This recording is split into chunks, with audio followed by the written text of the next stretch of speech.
Good morning guys, कैसे हैं आप सब। Once again welcome back on my YouTube channel Biochem Eduxer. Dear guys, in previous video we have learned about various method of preparation of alkane, and after that in this video we will proceed about the chemical property of the alkane, in which we have to study about the combustion. First of all guys, combustion क्या होता है हमको इसके बारे में सोचना है, इसके बारे में पढ़ना है। कंबशन किसे बोलते हैं? तो देखिए, सबसे पहले कंबशन का क्या मतलब होता है। कंबशन का मतलब होता है रिएक्शन विद ऑक्सीजन। आपको पता है कि कंबशन का मतलब होता है ऑक्सीडेशन। ओके गाइस, तो देखिए सबसे पहले आपके स्क्रीन पे एक बहुत ही सिंपल सा मज़ेदार एग्जांपल लिखा हुआ है मीथेन का। मीथेन जब ऑक्सीजन के साथ रिएक्ट हो रहा है तो क्या बन रहा है, देखिए कार्बन डाइऑक्साइड प्लस H2O। देखिए एक बात आप ध्यान से सुनिएगा कि अगर किसी भी नॉर्मली अल्केन का रिएक्शन, अल्केन का फॉर्मूला क्या है, CH2N+2, ये अल्केन का फॉर्मूला है। अगर इसका रिएक्शन हम लोग ऑक्सीजन के साथ करते हैं तो कंफर्म हमको दो चीज़ तो मिलेगा ही, एक मिलेगा कार्बन डाइऑक्साइड और एक मिलेगा H2O। ये कंफर्म प्रोडक्ट है। यानी किसी भी अल्केन का, चाहे वो किसी भी हाइड्रोकार्बन का हो, फिलहाल तो मैंने यहाँ पे अल्केन का फॉर्मूला लिया हुआ है। अगर आप लोगों ने किसी भी हाइड्रोकार्बन का फॉर्मूला लिया, जैसे कि अल्केन का लिया, अल्कीन का लिया, अल्काइन का लिया, कोई भी एग्जाम्पल लिया, और अगर आप लोगों ने सिंपल उसका ऑक्सीडेशन किया है तो आपको यही दो कंफर्म प्रोडक्ट मिलेगा। प्लस इसके साथ थोड़ा सा आपको हीट एनर्जी का भी एडिशन करना होगा, मतलब कि carbon dioxide plus H2O plus heat energy. ठीक है गाइस, तो आपको ये याद रखना है कि किसी भी अल्केन का अगर रिएक्शन करते हैं हम तो हमको ये मिलेगा। देखिए लिखा हुआ है alkanes on heating in the presence of air और डाइऑक्सीजन। गाइस, डाइऑक्सीजन को ही हम लोग ऑक्सीजन बोलते हैं। ठीक है बच्चों, this are completely oxidise to form carbon dioxide and water with evolution of large amount of heat energy. ठीक है, तो इसमें कंफर्म है कि इसमें हीट एनर्जी का प्रोडक्शन तो होगा ही। चलिए आगे देखते हैं। आप देखिए कोई भी एग्जांपल लीजिए, आप एग्जांपल मीथेन का लीजिए, ब्यूटेन का लीजिए, डेकेन का लीजिए, what ever may be the type of alkane you have taken, you will always obtain what, carbon dioxide plus H2O। Just आपको रिएक्शन को बैलेंस करना पड़ेगा। अच्छा, एक बात और है, देखिए यहाँ पे मैं एक जनरल फॉर्मूला बता रहा हूँ आपको। जनरल फॉर्मूला आपको बताया गया है सिलेबस में। इसका अगर आप लोगों ने इसको याद कर लिया तो आप किसी भी अल्केन को बिना मतलब ज़्यादा कैलकुलेशन किए आप आराम से उसको बैलेंस कर सकते हैं। कैसे बैलेंस कर सकते हैं, देखिए सबसे पहले आपके स्क्रीन पे ये है अल्केन का जनरल फॉर्मूला। आप लोग देख लीजिए कि कार्बन कितने हैं, N है, हाइड्रोजन कितने हैं, 2N+2 है। ठीक है, तो देखिए तो ऑक्सीजन कितना रहेगा, अगर कार्बन की वैल्यू N है तो ऑक्सीजन रहेगा 3 टाइम्स ऑफ N+1/2। ठीक है, कार्बन डाइऑक्साइड कितना रहेगा, जितना कार्बन है यानी N टाइम्स ऑफ कार्बन है तो कार्बन डाइऑक्साइड भी N टाइम्स रहेगा, प्लस N+1 यानी उससे एक ज़्यादा रहेगा H2O। चलिए मैं आपको एक प्रैक्टिकल एग्जांपल से मैं इसको बैलेंस करके बताता हूँ ताकि आपको कंसेप्ट पूरा क्लियर हो जाए। जैसे कि मान लीजिए कि मैंने हेक्सेन लिया हुआ है, तो यहाँ पे मैं लिख रहा हूँ C6, तो हाइड्रोजन कितना हो जाएगा, हाइड्रोजन हो जाएगा 14। देखिए 6 × 12 + 2 14। अब अगर इसका रिएक्शन करना है ऑक्सीजन के साथ, तो अगर इसका रिएक्शन करना है ऑक्सीजन के साथ तो ऑक्सीजन कितना होगा, देखिए ऑक्सीजन होगा O2। अब ऑक्सीजन हम लोग कितना लेंगे, तो हम लोगों ने N की वैल्यू कितना लिया हुआ है, 6 लिया हुआ है। देखिए N की वैल्यू कितना लिया हुआ है, हम लोगों ने 6 लिया हुआ है, तो इसके अकॉर्डिंग ऑक्सीजन कितना हो जाएगा, 6 से 18 + 1 19, दैट इज़ 19/2। तो यहाँ पर लिखेंगे हम लोग 19/2 लिखेंगे। ठीक है गाइस, समझ में आ गया आप लोगों को। मैं फिर से लिख रहा हूँ, थोड़ा सा देखिए। मैंने लिया था हेक्सेन, तो हेक्सेन का फॉर्मूला ऐसा होगा C6H14। ठीक है, इसको हम लोग ऑक्सीजन के साथ कंबाइन कर रहे हैं और ये कंफर्म है कि हमको एक प्रोडक्ट मिलेगा। क्या मिलेगा, हमको मिलेगा कार्बन डाइऑक्साइड प्लस H2O, ये हमको मिलने वाला है। हमको बैलेंस करना है रिएक्शन को। तो देखिए मतलब N की वैल्यू कितनी है, यहाँ पर 6 है, तो फिर ऑक्सीजन में N की वैल्यू पुट कर दीजिए 6, तो 6 × 3 = 18, 18 + 1 19, 19/2। तो यहाँ पे आप लोग लिख देंगे 19/2। ये हो गया ऑक्सीजन का वैल्यू, 19/2 हो गया ऑक्सीजन की वैल्यू। तब देखिए कार्बन के नंबर यहाँ पर N है, यहाँ पे कार्बन का नंबर 6 है, तो कार्बन डाइऑक्साइड के नंबर यहाँ पे कितना हो जाएगा, 6। तो यहाँ पे हो जाएगा 6 टाइम्स CO2 और ये हो जाएगा 6 + 1 7 H2O। देखिए रिएक्शन बैलेंस हो गया। आप इसको आराम से बैलेंस कर लीजिए, reaction always get balanced. So in this way you can balance any type of alkane reaction, okay, by using combustion. ठीक है गाइस, समझ में आ गया आप लोगों को। चलिए हम लोग आगे देखते हैं, आगे और क्या लिखा हुआ है इसमें। देखिए, due to the evolution of large amount of heat during combustion alkanes are used as fuels. देखिए, अल्केन्स को हम लोग जनरली फ्यूल्स के फॉर्म में यूज़ करते हैं। क्यों? क्योंकि उसमें बहुत सारा हीट एनर्जी का रिलीज़ होता है, और हीट एनर्जी का हम लोग यूज़ करते हैं अपने डेली लाइफ में, किसी न किसी रूप में तो हीट एनर्जी का हम लोग यूज़ करते ही हैं। ठीक है, ओके। चलिए आगे देखिए, इससे एक बात ये भी समझ में आती है कि ये एक एक्सोथर्मिक रिएक्शन है। ऑब्वियसली अगर हीट बाहर निकल रहा है तो वो एक्सोथर्मिक रिएक्शन ही होगा, है ना। देखिए और क्या लिखा हुआ है, during incomplete combustion of alkane with insufficient amount of air और oxygen carbon black is form which is use in the manufacture of ink, printer ink, black pigment and filters. इसका क्या मतलब हुआ कि अगर हम लोगों ने insufficient amount of oxygen provide किया, अगर उसमें हम लोगों ने अल्केन को जलाया, कंबस्ट किया, तो उसमें कार्बन ब्लैक मिलता है, बहुत ही ब्लैक कलर का रहता है। अगर आप लोगों ने टाइपराइटर का या प्रिंटर मशीन का या जेरोक्स मशीन का अगर आप लोगों ने इंक देखा होगा तो गाइस आपको बता दो कि वो इंक इसी से बनता है। ठीक है, चलिए आगे देखते हैं। आगे हम लोग देखते हैं नेक्स्ट टॉपिक, इस तरफ आ जाते हैं। देखिए एक और एग्जांपल लिखा हुआ है यहाँ पर। देखिए यहाँ पर इनकम्प्लीट कंबशन का एग्जांपल दिया हुआ है, जिसमें CH4 का रिएक्शन O2 के साथ हो रहा है। इनकम्प्लीट रिएक्शन लिखा हुआ है। इनकम्प्लीट कंबशन का मतलब ऑक्सीजन इनसफिशिएंट है, इसीलिए तो ऑक्सीजन को बैलेंस तो किया हुआ है। देखिए इसमें क्या बन रहा है, carbon solid plus H2O liquid, तो कार्बन सॉलिड मतलब कार्बन ब्लैक बन रहा है इसमें। ठीक है गाइस, चलिए हम लोग आगे देखते हैं कंट्रोल ऑक्सीडेशन क्या होता है। अभी तक हम लोगों ने सिर्फ ऑक्सीडेशन देखा था, अब हम लोग कंट्रोल ऑक्सीडेशन देख रहे हैं। तो कंट्रोल ऑक्सीडेशन में क्या होता है, देखिए alkanes on heating with regulated supply of oxygen और air at high pressure in the presence of suitable catalyst gives a variety of oxidation product. इसमें क्या होगा कि अगर हम लोगों ने कैटलिस्ट का यूज़ किया और कैटलिस्ट का यूज़ करके हम लोगों ने बहुत ही हैवी प्रेशर में अगर ऑक्सीडेशन कराया, तो वहाँ पर हमको जो है एक सुटेबल प्रोडक्ट मिलता है। देखिए जैसे कि CH4 का रिएक्शन O2 के साथ किया, CH4 का रिएक्शन O2 के साथ किया तो हमको क्या मिल रहा है, मिथेनॉल मिल रहा है। ये जो हेडिंग है कंट्रोल ऑक्सीडेशन, गाइस आप लोग को थोड़ा सा याद करना पड़ेगा। 2-3 एग्जांपल याद कर लेना है आपको कि अगर हम लोगों ने कंट्रोल ऑक्सीडेशन कराया किसका, मीथेन का, अगर कंट्रोल ऑक्सीडेशन कराया हम लोगों ने तो हमको मिथेनॉल मिलने वाला है। अगर मीथेन का कंट्रोल ऑक्सीडेशन कराया तो हमको मिथेनॉल मिल जाएगा। अगर मीथेन का वापस कंट्रोल ऑक्सीडेशन कराया तो देखो यहाँ पे क्या मिल रहा है, मिथेनॉल प्लस H2O मिल रहा है। ये मिथेनॉल है और ये मिथेनॉल है। देखो रिएक्टेंट दोनों सेम है, reactant are same, but why product get different, because we have use different types of catalyst here. देखिए हम लोगों ने पहले में कॉपर यूज़ किया हुआ है, टेम्परेचर 523 केल्विन और 100 ATM प्रेशर। दूसरे में मॉलिब्डेनम ऑक्साइड यूज़ किया हुआ है और हीट। तो आप एक काम कीजिए, ये दोनों एग्जांपल याद कर लीजिए कि अगर रिएक्टेंट सेम है, अगर हम लोगों ने कैटलिस्ट को चेंज कर दिया कंट्रोल ऑक्सीडेशन के दौरान तो हमको 2 डिफरेंट प्रोडक्ट्स मिल जाएंगे। ठीक है, समझ में आ गया आप लोगों को? ठीक है, इतना समझ में आ गया। चलिए अब आगे देखते हैं। अब थोड़ा आगे देखते हैं और कौन सा एग्जाम्पल तो बहुत से होंगे, मगर आपको 2-3 एग्जाम्पल याद करना है। ठीक है, देखिए यहाँ पे क्या लिखा हुआ है, ordinarily alkanes resist oxidation but alkanes having tertiary hydrogen atom can be oxidised to corresponding alcohol by potassium permanganate. एक एग्जाम्पल लिखा हुआ है कि अगर हम लोगों ने टर्शरी अल्केन यूज़ किया, देखिए अगर हम लोगों ने टर्शरी अल्केन यूज़ किया, 2-मिथाइल प्रोपेन है, 2-मिथाइल प्रोपेन का स्ट्रक्चर आपको अगर याद आ रहा होगा तो कैसे होता है, प्रोपेन के सेकेंड कार्बन पर हम लोग मिथाइल रख देंगे तो वो बन जाएगा 2-मिथाइल प्रोपेन। ठीक है, यानी मैं बना के बता रहा हूँ, ये हुआ CH3, ये हुआ CH, ये हुआ CH3। देखिए ये प्रोपेन हो गया। अब यहाँ पर अगर मैंने CH3 लगा दिया तो देखिए क्या फॉर्मूला बना, एक मिनट, एक जस्ट वेट। अगर मैं फिर से बना रहा हूँ, 2-मिथाइल प्रोपेन है, तो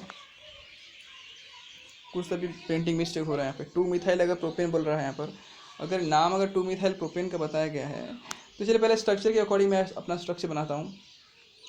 CH, यहाँ पर CH3 रहेगा, यहाँ पर CH3 रहेगा और यहाँ पर भी CH3 रहेगा। तो देखिए गाइस 3 बार CH3 हो गया, 1 बार CH3, 2 बार CH3, 3 बार CH3 हो गया और ये CH, वही एग्जाम्पल यहाँ पे लिखा हुआ है। ठीक है, तो अगर हम लॉन्गेस्ट चेन सेलेक्ट करते हैं, ये वाला अगर लॉन्गेस्ट चेन हो गया तो इसका नाम होगा 2-मिथाइल प्रोपेन।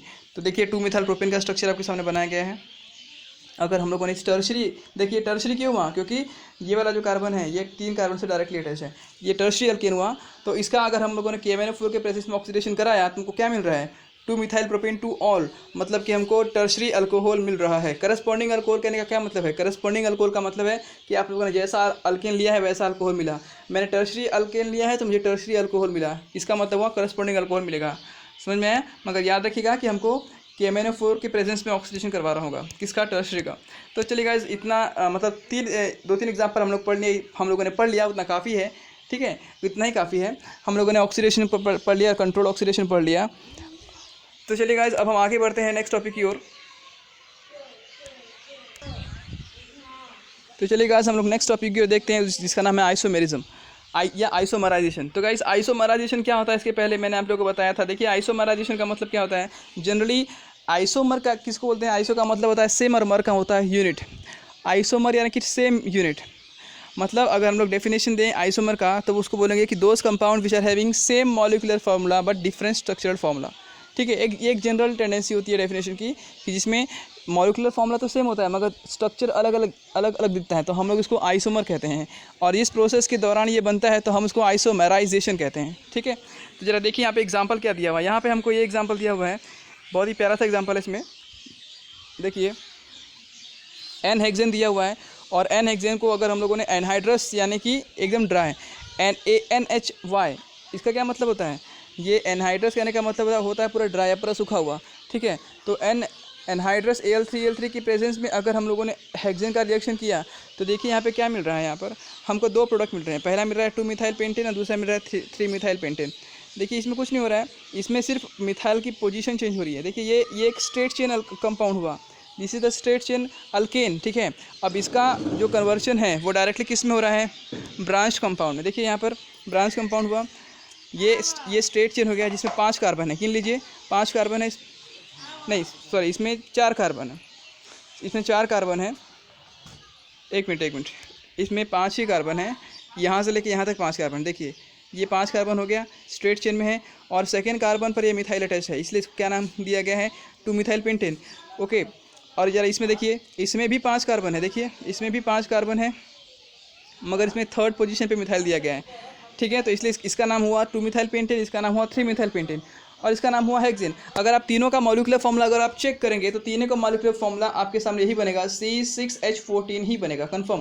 तो देखिए मॉलिक्यूलर फॉर्मूला सबका सेम है मगर स्ट्रक्चरल फॉर्मूले में अंतर आ गया है। तो ऐसा क्यों हुआ, क्योंकि हम लोगों ने एनहाइड्रस AlCl3 के प्रेजेंस में और HCl के प्रेजेंस में इसको हम लोगों ने रिएक्ट किया हुआ है, ठीक है। तो इस तरीके से आइसोमराइजेशन हुआ। आइसोमराइजेशन का मतलब क्या हुआ, डिफरेंट आइसोमर्स का बनना, ठीक है। तो ये एग्जाम्पल आप लोग याद कर लेंगे जिसमें हम लोगों ने ये पढ़ा हुआ है, ठीक है। ये आइसोमर का एग्जाम्पल हो गया, ओके। चलिए आगे देखते हैं। अब है एरोमेटाइजेशन। एरोमेटाइजेशन का मतलब क्या होता है, एरोमेटाइजेशन का मतलब होता है एरोमेटिक कंपाउंड का बनना। देखिए गाइस एरोमेटिक कंपाउंड किसको बोलते हैं, जनरली एरोमेटिक कंपाउंड हम लोग बोलते हैं जिसमें बेंजीन का स्ट्रक्चर आ जाता है, वो एरोमेटिक हो जाता है, ठीक है। देखिए यहाँ पे क्या लिखा हुआ है, एन अल्केन हैविंग 6 और more than 6 carbon atoms on heating to 773 kelvin at 10 to 20 atmospheric pressure. मतलब कि अगर हम लोगों ने किसी भी अल्केन को जिसमें 6 या 6 से ज़्यादा कार्बन है, अगर हम लोगों ने उसको हीट किया तो डेफिनेटली वो किस में कन्वर्ट हो जाएगा, वो कन्वर्ट हो जाएगा एरोमेटिक कंपाउंड में। देखिए यहाँ पे आपके सामने एग्जांपल दिया हुआ है, इस तरीके से यहाँ पे एग्जांपल दिया हुआ है। देखिए यहाँ लिखा हुआ है, देखिए यहाँ पे लिखा हुआ है, ये वाला एग्जांपल देखिए, बहुत ही प्यारा सा एग्जांपल है। अब जरा देखिए ये जो है ये स्ट्रेट चेन कंपाउंड है, ये स्ट्रेट चेन हेक्सेन है। अब मैं इसको स्ट्रेट चेन क्यों बनाऊँ, भले ही वो ऐसा दिया हुआ है मगर ध्यान दीजिए वो यहाँ पर लिंक नहीं है, मतलब अटैच नहीं है। और जब तक वो यहाँ पर अटैच नहीं होगा तब तक हम लोग नहीं बोल सकते कि वो पूरा साइक्लिक कंपाउंड है। देखिए इसमें 6 कार्बन है, 1 2 3 4 5 एंड 6 कार्बन है, ठीक है। तो यहाँ पे तो 6 कार्बन हो गया, ये हेक्सेन हो गया। बस आपको ये ऐसा क्यों बताया गया ताकि आप लोग कंपैरिजन कर सकें इसमें और इसमें, ठीक है। तो देखिए क्रोमियम ऑक्साइड या वेनेडियम पेंटाऑक्साइड या मोलिब्डेनम ऑक्साइड के प्रेजेंस में अगर इतना टेम्परेचर और इतना प्रेशर अप्लाई किया गया तो वो सीधे के सीधे बेंजीन में कन्वर्ट हो जाएगा। ये दोनों बेंजीन के स्ट्रक्चर एक जैसे ही हैं, कोई अंतर नहीं है, बस अपना अपना रिप्रेजेंटेशन करने का तरीका होता है, ठीक है। तो इस तरीके से हम लोगों ने क्या किया, स्ट्रेट चेन को बेंजीन में कन्वर्ट कर दिया, इसीलिए हम इसको बोलेंगे कि हमने एरोमेटाइजेशन किया, मतलब एरोमेटिक रिंग में उसको कन्वर्ट कर दिया है और कुछ नहीं, ठीक है। Okay now reaction with steam देखते हैं। रिएक्शन विद स्टीम में क्या दिया हुआ है, देखिए रिएक्शन विद स्टीम में क्या दिया हुआ है कि स्टीम का मतलब हो गया वाटर वेपर, ठीक है। एक बात आप याद रखिएगा, वाटर जो है अगर गैसियस स्टेट में है तो उसको वाटर वेपर बोलते हैं। इसका temperature more than 100 degree Celsius होता है, मोर देन 100 डिग्री सेल्सियस होता है, समझ में आया। वाटर बॉइलिंग कंडीशन में 100 डिग्री सेल्सियस पे होता है, मगर जब वो वेपराइज स्टेट में होता है तो उसका टेम्परेचर मोर देन 100 होता है। तो देखिए गाइस इसमें क्या हो रहा है, मीथेन का रिएक्शन जब हम लोगों ने निकेल के प्रेजेंस में हीट किया है और बहुत ज़्यादा हैवी टेम्परेचर पे यानी कि वाटर स्ट्रीम के साथ अगर मीथेन का रिएक्शन किया हुआ है तो हमको दो चीज़ें मिल रही हैं। ये बात याद रखना है। कौन कौन सी गैस मिलेगी, एक मिलेगा कार्बन मोनोऑक्साइड और एक मिलेगा हाइड्रोजन गैस यानी कि डाइहाइड्रोजन गैस मिलेगा आपको। ठीक है, समझ में आ रहा है आप लोगों को। चलिए नेक्स्ट देखते हैं पायरोलिसिस। पायरोलिसिस का एग्जांपल बहुत इंपॉर्टेंट, पायरोलिसिस रिएक्शन बहुत इंपॉर्टेंट है, ये पूछा जाता है। तो सबसे पहले आपको ये मालूम होना चाहिए कि पायरोलिसिस होता क्या हुआ। तो पायरोलिसिस का मतलब होता है, पायरो मतलब हीट एनर्जी और लिसिस मतलब टूटना। देखिए पायरो का क्या मतलब हुआ, पायरो का मतलब हुआ हीट एनर्जी एंड लिसिस का मतलब हुआ टूटना। इसका ये मतलब हुआ कि अगर हम किसी भी कंपाउंड को अगर हीट देकर, बहुत ज़्यादा हैवी अमाउंट ऑफ हीट देके अगर हम उसको ब्रेक कर रहे हैं, पायरो कर रहे हैं मतलब लिसिस कर रहे हैं, तो हमने कहा कि हाँ भाई हमने पायरोलिसिस किया हुआ है।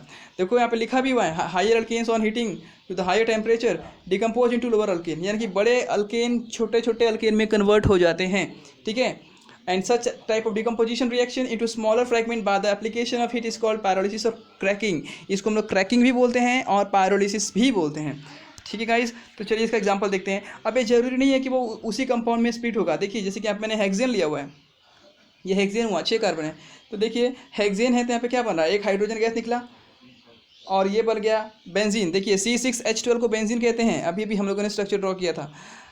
हो सकता है कि ये दो पार्ट में स्प्लिट अप हो जाए, एक इथेन और एक ब्यूटेन। इथेन सॉरी ये तो इथेन हो गया और ये हो गया ब्यूटीन। देखिए इसका फॉर्मूला क्या है, C4H8 है, तो वो ब्यूटेन नहीं होगा, वो ब्यूटीन होगा। ठीक है, अच्छा और एक और पॉसिबिलिटी दिया हुआ है कि हो सकता है कि इसमें मीथेन गैस निकले और इथीन बन जाए और प्रोपीन बन जाए। ठीक है, मतलब इसमें अल्केन प्लस अल्कीन दोनों बन सकते हैं। समझ में आया। अब आपको ये तो मालूम है कि अल्केन अल्कीन और अल्काइन का फॉर्मूला क्या है। अल्केन का फॉर्मूला क्या होता है, CnH2n+2 होता है। अल्कीन का फॉर्मूला होगा CnH2n होगा और अल्काइन का फॉर्मूला होगा CnH2n-2। तो कार्बन और हाइड्रोजन के नंबर को देखते हुए आप समझ जाइए कि वो अल्केन है कि अल्कीन है कि वो अल्काइन है। ठीक है, समझ में आ गया आप लोगों को। चलिए आगे देखते हैं क्या लिखा हुआ है। देखिए क्या लिखा हुआ, pyrolysis of alkane is believe to be a free radical reaction. Free radical reaction क्यों बोला गया है, क्योंकि ये रिएक्शन तब तक चलेगा जब तक उसके बहुत सारे फ्रेगमेंट्स ना हो जाए, इसीलिए उसको फ्री रेडिकल से कंपैरिजन किया हुआ है। प्रिपरेशन ऑफ ऑयल और gas, petrol gas from kerosene oil और petrol involve the principle of pyrolysis. यानी कि जब हम ऑयल गैस या पेट्रोल गैस बनाते हैं, किससे बनाते हैं, केरोसिन या पेट्रोल से। देखिए यहाँ पे क्या लिखा हुआ है कि जब हम ऑयल गैस बनाते हैं या पेट्रोल गैस बनाते हैं, किससे बनाते हैं भाई, केरोसिन से बनाते हैं या पेट्रोल से बनाते हैं, तो उसमें हम पायरोलिसिस का प्रिंसिपल इन्वॉल्व करते हैं। पायरोलिसिस कहने का मतलब क्या हुआ, हीट देने के बाद उसको टुकड़े टुकड़े में फ्रैगमेंट करना, ब्रेक करना। ठीक है, ओके गाइस, तो इतना काफ़ी है, इसमें ज़्यादा पढ़ने की जरूरत नहीं है। देखिए इसमें एक और एग्जांपल दिया हुआ है, जैसे कि डोडेकेन। डोडेकेन का मतलब क्या, कितना होता है, 12 कार्बन। डेकेन मतलब 10 कार्बन, अनडेकेन यानी 11 कार्बन, डोडेकेन मतलब 12 कार्बन। तो 12 दूनी 24, 24 + 2 26। तो देखिए यहाँ पे डोडेकेन का स्ट्रक्चर दिया हुआ है। अगर उसको हम लोगों ने प्लैटिनम, पैलेडियम या निकेल, तीनों में से किसी के भी साथ अगर इतने टेम्परेचर पे हीट किया तो हमको कितने सारे फ्रैगमेंट मिल सकते हैं। देखिए अदर प्रोडक्ट क्या मिलेंगे ये तो नहीं लिखा है, मगर देखिए यहाँ पे हेप्टेन में 7 कार्बन और पेंटेन में 5 कार्बन, 7 5 12 हो गया। ठीक है, तो पॉसिबिलिटी बहुत सी है, हो सकता है कि यहाँ पे ब्यूटेन मिले, फिर ऑक्टेन मिले एंड कुछ और मिले, तो पॉसिबिलिटी बहुत सारी है। आपको इसमें कुछ भी आप लिख सकते हैं, because you are not performing the reaction, you are just viewing and watching the reactions. Okay guys, तो इस तरीके से पायरोलिसिस के बारे में हम लोगों ने देख लिया। अब हम नेक्स्ट वीडियो में हम लोग कन्फर्मेशन के बारे में देखेंगे। गाइस अगर आपको ये वीडियो पसंद आया होगा, अगर नॉलेजेबल है, आपको नॉलेज मिल रहा है, आपका नॉलेज इंक्रीमेंट हो रहा है, सब कुछ समझ में आ रहा है, तो गाइस प्लीज़ इसे दूसरे स्टूडेंट तक पहुंचाने की कोशिश कीजिए। प्लीज़ इसे बहुत ज़्यादा शेयर कीजिए और प्लीज़ मैंने इतनी मेहनत की आप लोगों के लिए, तो कम से कम 1 लाइक तो बनता है मेरे लिए, तो प्लीज़ इसे लाइक भी कीजिए और प्लीज़ मेरे चैनल को सब्सक्राइब कीजिए। Thank you for watching this, thank you guys.